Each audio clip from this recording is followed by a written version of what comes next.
Hi everybody, hello. I hope you all can hear and see me बच्चों. This is something a super brilliant session जहां पे हम ये discuss करने वाले हैं कि हमारी क्या स्ट्रेटेजी होनी चाहिए to ace the basically paper number 1, term 1 as well and term 2 as well.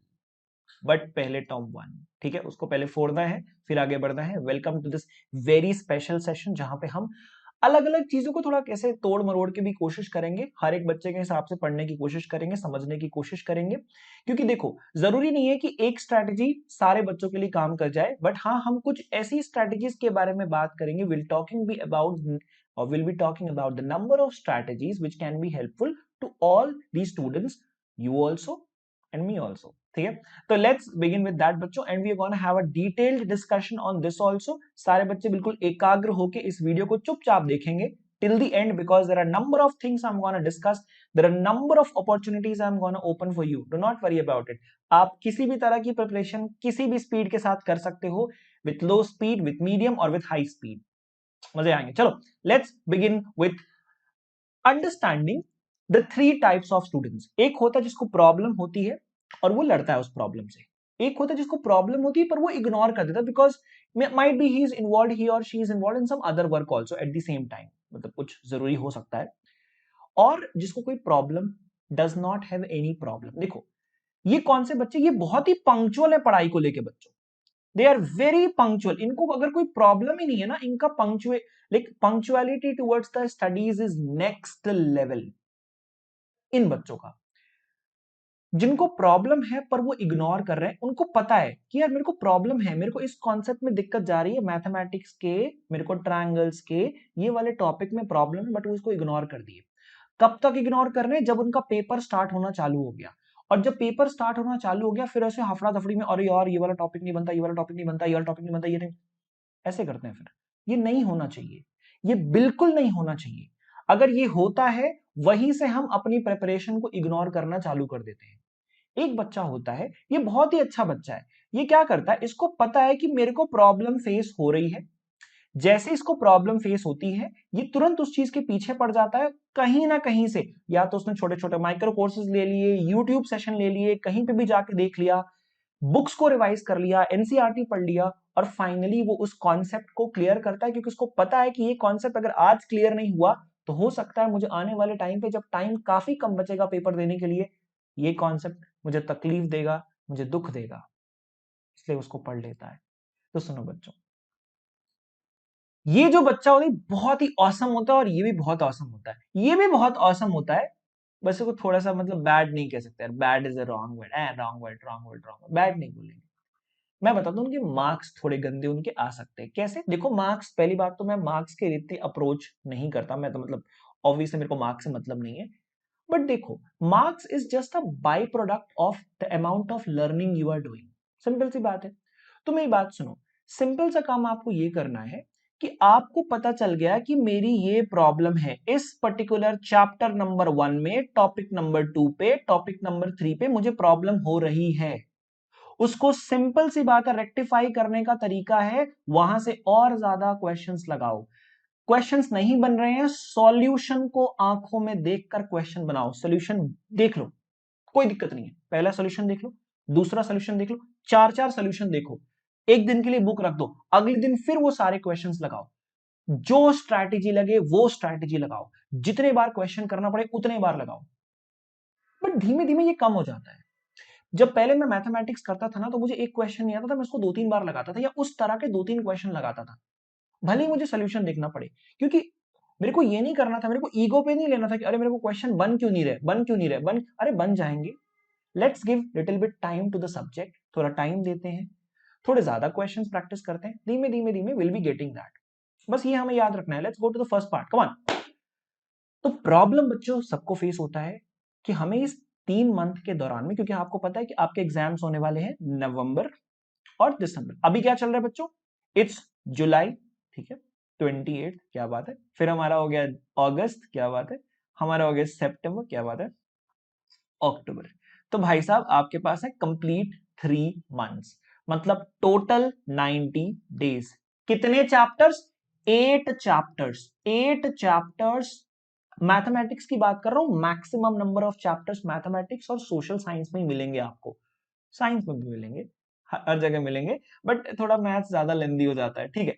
सुनो, तो 90 डेज 8 चैप्टर्स, चिल्ला के बोलो कि सर तोड़ देंगे, सर मचा देंगे सर, बिल्कुल बिल्कुल छोड़ना नहीं है सर। तो सुनो, प्रॉब्लम क्या क्या फेस, पहले उसको समझ लेते हैं। सिलेबस पेंडिंग है, टाइम कम है आपके पास, no plan for action, basically plan of action है ही नहीं आपके पास, आपको पता ही नहीं क्या करना है। फियर ऑफ फेलियर, आपको लग रहा है यार अगर मेरे करने के बाद ही मेरे को नहीं बना तो, अगर मेरे को एग्जाम तक मेरा सिलेबस कंप्लीट नहीं हुआ तो, अगर मेरे को ये सारे क्वेश्चंस एग्जाम में गलत बन गए तो, अगर एमसीक्यू क्वेश्चन है मैंने तुक्का मारा तो, तुक्का मारा, और तुक्का क्यों मारेंगे, क्योंकि आपने घर पे ठीक से पढ़ाई नहीं की। फियर ऑफ पर्टिकुलर सब्जेक्ट, मैं तो सोचता हूं मैथ से ही सबसे ज्यादा बच्चों को डर लगता है, ऐसा मुझे लगता है, ऐसा बच्चों ने भी रिव्यू दिया है।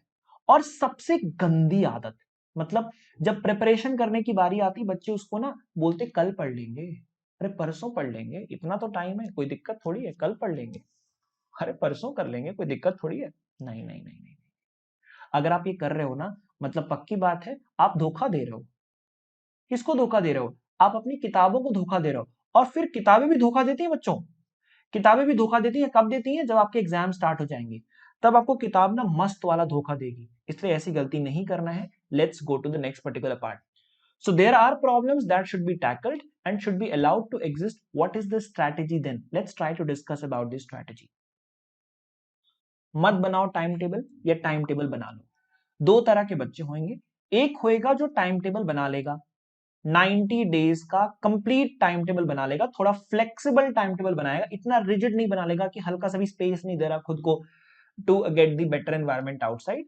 तो try to remember this particular part, 90 days make a complete time table of 90 days, बड़े आराम से बना लो आप उसको तरीके से, और उसको ना प्लीज फॉलो करना चालू करो।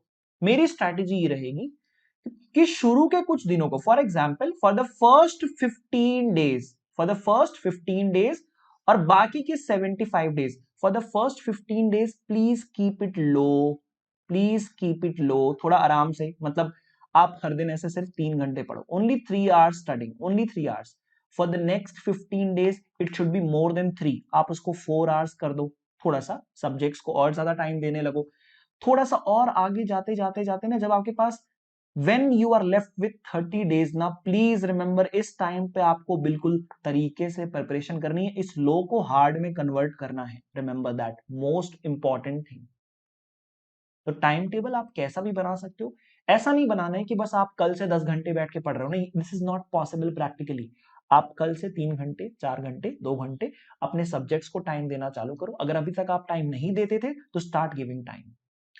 Divide time for all the subjects, आप ऑल्टरनेट भी कर सकते हो, जैसे एग्जाम्पल दिखाता हूं कि आप Monday, Tuesday, Wednesday, Thursday, Friday और सैटरडे, संडे को चिल करो, कोई दिक्कत नहीं, सैटरडे हो गया। सुनो, मंडे को आपने मैथमेटिक्स कर दी, फिर वेंसडे को आपने मैथमेटिक्स कर दी, फिर थर्सडे को आपने मैथमेटिक्स कर दी, फिर सैटरडे, क्योंकि अगले दिन एकदम मजे करने वाला, तो सैटरडे को भी मैथ्स कर दो, 2 दिन चिल मारो, मैथ्स मत करो, कोई दिक्कत नहीं, कोई दिक्कत नहीं है।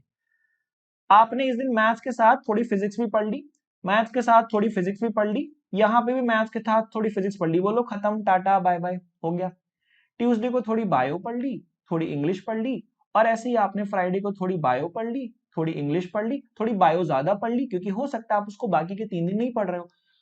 तो ये जो टाइम टेबल आप बना रहे हो ना, इससे अपने दिमाग को आप बोल रहे हो कि जल्दी संभल जा, टाइम बहुत कम है, और ऐसे करके ना आप सारे सब्जेक्ट्स को बराबर टाइम दे सकते हो। It is very important.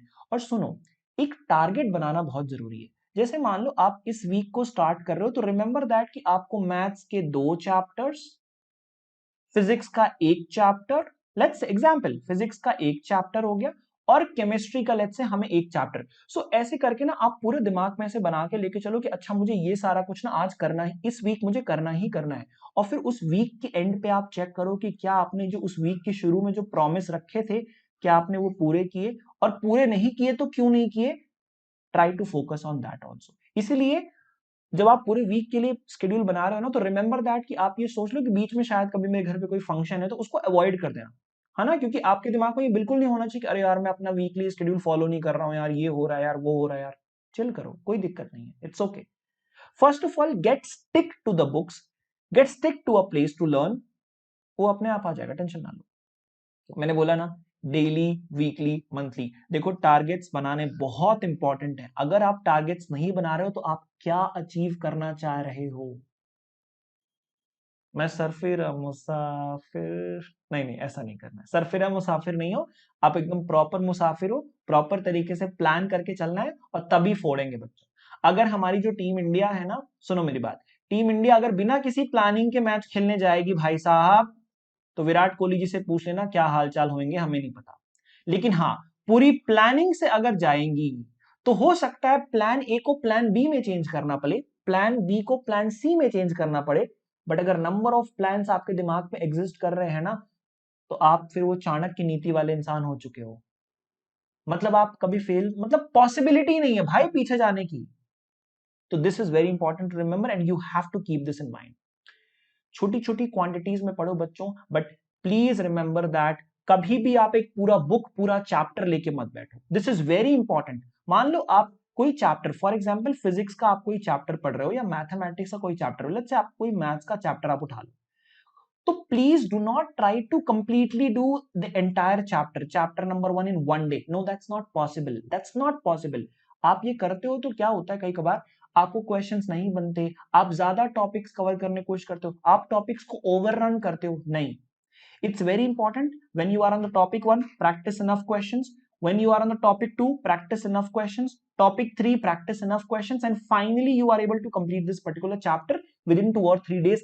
Need not to go for ऐसे कि नहीं यार सर ऐसा करते हैं यार, बिल्कुल मतलब हम आज ही सब कंप्लीट कर लेंगे। ये तो मतलब वो एकदम उल्टी सुल्टी बात हो गई। मतलब this is not the level of preparation you should be doing. और थोड़ा सा ना इसको अनमैनर्ड भी बोलते हैं। It's not completely ordered, mannered, और ये हेल्प नहीं करता। क्यों? क्योंकि एक दिन की पढ़ाई जो होती है ना बच्चों, कंप्लीट 1 डे की, जो वो आपको आने वाले टाइम पे पक्की बात है आपके दिमाग से भूलने वाली है। You are gonna forget it, remember that, forget it, remember that. ठीक है, आप उसको भूल जाओगे। तो इट्स बेटर कि आप हर दिन थोड़ा थोड़ा पानी डालो, तो पक्की बात है वो जो प्लांट है ना बहुत अच्छा लगेगा। सिंपल सी बात है ना, ऐसा थोड़ी करते हैं। जैसे मान लो आपके घर पे कोई प्लांट लगा हुआ है, ठीक है, तो क्या करोगे, बस आप एक दिन पानी डाल के फिर छोड़ दोगे क्या? यार जब तक वो ग्रो ना हो जाए, जब तक आपका चैप्टर काफी अच्छा स्ट्रांग ना हो जाए, तब तक उसको थोड़ा थोड़ा हर दिन हल्की हल्की पानी डालनी पड़ेगी। ऑब्वियसली यार, इसमें कोई डाउट नहीं है, वरना तो चैप्टर मर जाएगा, खत्म, टाटा बाय बाय। चलो, don't study for more than 2 hours. बच्चों ऐसा मत करो यार, मतलब 2 घंटे से ज्यादा अगर आप पढ़ रहे हो, कुछ कर रहे हो, मान लो कुछ बच्चे एनटीएससी की प्रिपरेशन कर रहे होंगे, please take a break and relax your mind. उसको बोलो हल्का रेस्ट करे, मजे करे, चिल करे, गेम वेम खेल लो हल्के फुल्के, चेस वेस खेल लो, ठीक है, पबजी वबजी खेल लो, लेकिन ज्यादा नहीं। ज्यादा खेलोगे तकलीफ होगी, टाइम वेस्ट होगा, बाद में आपको ही दुख होगा कि अरे यार पढ़ लिया उस टाइम पे ना, 2 चैप्टर लगा लेने चाहिए थे यार। तो ये जो अभी टाइम काफी कम बचा, तो you have to be more strategic towards that. Stick a couple of chart papers on your wall cupboards and write down the dates, फॉर्मूले, न्यूमोनिक्स, और ये सब इंफॉर्मेशन छोटी छोटी। देखो इससे क्या होएगा बच्चों, जब इंफॉर्मेशन, देखो सबसे बड़ी प्रॉब्लम क्या होती है, बच्चों की कंप्लेंट ये होती है, मतलब मेरी खुद की कंप्लेंट ये थी कि भाई साहब सर ऐसा होता है, हम चिपका तो देते हैं पर हम कभी ना उसकी तरफ देखते नहीं है। चिपका ऐसे पड़ा रहता है, हम देखते ही नहीं उसकी तरफ। ऐसे ही सुबह उठे, ऐसे देखे तो ठीक है बढ़िया है, चले गए। और टाइम टेबल, अरे एक दिन फॉलो हुआ फिर तो अगले दिन से है बढ़िया। देखो मैं नहीं कह रहा हूं इतना स्ट्रिक्ट टाइम टेबल बनाओ, बहुत ही फ्लेक्सिबल टाइम टेबल बनाओ बच्चों, बट उसको स्ट्रिक्टली फॉलो करो। फ्लेक्सिबल टाइम टेबल का मतलब ये कि ऐसा नहीं कि आपने कल बनाया टाइम टेबल, आपने बना दिया सिर्फ 5 घंटे बैठ कर पढ़ना है। नहीं, this is not practically possible. आप 2 घंटे का बनाओ, जितना आपसे हो सके जितना आपसे हो सके, यस। सो 1 घंटे बैठो, 2 घंटे बैठो, but please sit with your books. Books are your biggest teacher, not me, not anybody else. Books will give you what even nobody else can give you in the world. Remember that. So sit with your books, talk to your books, do some questions, read the exercises, read the complete concept, और फिर MCQ की practice और बढ़ा दो आप। आपको पता होगा आरडी शर्मा के आखिरी में MCQ क्वेश्चंस होते हैं, उनको जरूर प्रैक्टिस करो, उनको तो छोड़ना ही नहीं है बिल्कुल। चलो, अकॉर्डिंग, बेसिकली सुनो, जो स्टडी आपकी होती है ना, पहली बात तो ये है, आपको एमसीक्यू पेपर्स के लिए बच्चों there is definitely gonna be something you can not simply think about. MCQ के बच्चों, let me tell you something, ये जो एमसीक्यू है ना हमारा, सुनो तो, ये जो एमसीक्यू है ना हमारा, ये बहुत ही तबीयत से इस बार पूछा जाने वाला है। आपको पता, आपका पेपर पैटर्न तो पता है ना, जो फर्स्ट 40 मार्क्स होंगे ना आपके, वो आपके एमसीक्यू कंप्लीटली बेस्ड है। 10 मार्क्स आपके इंटरनल असेसमेंट। ये जो एमसीक्यू है ना बच्चों, देखो अब आपको एमसीक्यू के लिए मैंने अलग अलग स्ट्रैटेजी वीडियोस बनाए, कैसे एमसीक्यू अटेम्प्ट करना है, क्या बातें हमें ध्यान रखनी है, कैसे कैसे हमें क्वेश्चन को करना है। It is very important, you have to pay special focus to this, special focus. और जब कभी भी एमसीक्यू सामने आता है, सबसे बड़ी चीज मेरे दिमाग में आती है एक्यूरेसी। और एक्यूरेसी तभी इंक्रीज होती है जब आप बहुत अच्छे से कॉन्सेप्ट्स पढ़े हो और आपने जब अच्छी खासी प्रैक्टिस करके रखी हो, and the most important part, आप एरर्स कम कर रहे हो। एरर्स कम से कम करने हैं। इस पे मैं एक पूरा डिटेल्ड वीडियो मैंने ऑलरेडी बना दिया है, please go and watch this, watch that. आप सर्च करोगे मिल जाएगा। रिवाइज करना बहुत इंपॉर्टेंट है। सुनो मेरी बात, रिवाइज करना क्यों इंपॉर्टेंट, क्योंकि तुम्हारा जो इंसानी दिमाग होता है ना बच्चों, क्या होता है, अगर आपने कोई इंफॉर्मेशन ऐसी रखी, इंफॉर्मेशन इंफॉर्मेशन, थोड़े दिन हुए वो कुछ इतनी बचेगी, कितनी बचेगी, इन फॉर, थोड़े दिन और हुए तो पता कितनी बचेगी, वो बचेगी आपके दिमाग में इतनी, इन। थोड़े दिन और हुए, दिमाग खाली हो गया, दिमाग ने कहीं दूसरी इंफॉर्मेशन ले ली, कोई और इंफॉर्मेशन ले ली। तो ये जो उसका प्रोसेस है ना, इसमें बीच में आप इंटरवीन कर सकते हो। बीच में आपने दोबारा वो इंफॉर्मेशन पढ़ ली, थोड़ी सी यहाँ पे दोबारा पढ़ ली, तो ये इंफॉर्मेशन इंफॉर्मेशन इंफॉर्मेशन ही रहेगा, कोई चेंज नहीं होगा। Hit a like button if you understood this particular part. दिमाग को ये पता होता है, ठीक है। तो वो क्या करता है, जैसे ही आप तो कभी कभी रिवाइज कर लेते हो ना, तो दिमाग अपने आप उसको मतलब बोल देता है, हाँ ठीक है अब याद आ गया, चलो बढ़िया आगे बढ़ो, बहुत बढ़िया याद आ गया, like that. Okay, that's it for today's session. Yes, mathematics subject को कैसे कवर करना है, चैप्टर वाइज कैसे कवर करना है, चैप्टर वाइज 3 मंथ स्ट्रैटेजी क्या होने वाली है, ये मैं आपको बहुत ही डिटेल में बताने वाला हूं। All the chapters will be taken care. जो 8 के 8 चैप्टर्स हैं, कैसे प्रिपरेशन करने वाले हो, क्या लेवल ऑफ प्रिपरेशन होनी चाहिए, कहां से कितने एमसीक्यू क्वेश्चंस आ सकते हैं, कौन कौन से टाइप ऑफ एमसीक्यू क्वेश्चंस आएंगे, क्या क्या क्वेश्चंस बन सकते हैं, ये सारे चीज पे हम एक बहुत अच्छा डिस्कशन अगले सेशन में करने वाले हैं, may be with in 2 or 3 days. So please, I hope you like this particular video. Lots of love to all the people. Thank you so much. Have a good time. Bye bye and take care. Lots of love. Bye bye.